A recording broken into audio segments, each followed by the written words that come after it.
Uzum karta bilan avtobus yoki metroga 650 so'm to'lov qilsa bo'ladi video chiqarganimda ko'pchilik bu faqat Toshkent shahriga amal qiladi, viloyatlarga amal qilmaydi deb so'rashgandi.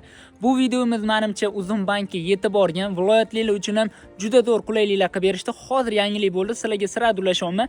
Bu yoqda qanaqa bo'ladi? Viloyatlarda, ya'ni mana shu quyidagi 10 ta shaharda siz avtobusga to'lov qiladigan bo'lsangiz, Uzum karta bilan to'lov qiladigan bo'lsangiz, siz 650 so'm bilan emas, bepulga to'lov qilsangiz bo'ladi. Ya'ni bu qanaqa bo'ladi? Sizga 1 oy uchun 50 ta limit beradi. Ya'ni avtobusda Uzum karta bilan to'lagan pulingizni cashback'ini 100% qilib qaytarib beradi. Siz pul to'layapsiz, sirasi cashback qilib kartangizga qaytib tushyapti. Buni faqat sharti bor, ya'ni Uzum bank ilovadan siz 5 ta to'lovni amalga oshirgan bo'lishingiz kerak. Ya'ni misol uchun telefoningizga to'lashingiz mumkin yoki kommunal to'lovlarga yoki do'konlar uchun to'lov qilishingiz mumkin.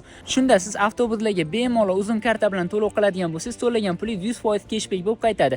Yana qaytarib o'taman, 50 ta limit beriladi. O'sha 50 ta safar uchun berilgan limitdan o'tib ketadigan bo'lsa, unda bu yoqga pul qaytarilmaydi. Shunaqa qaynoq yangiliklarni kech bo'lsa ham mana sizlarga ulashaman. Imkon qadar hammaga ulashib qo'yinglar. Keyin banklar tomonidan berilayotgan imkoniyatlarni yoritib boraman. Kuzatishda davom etinglar.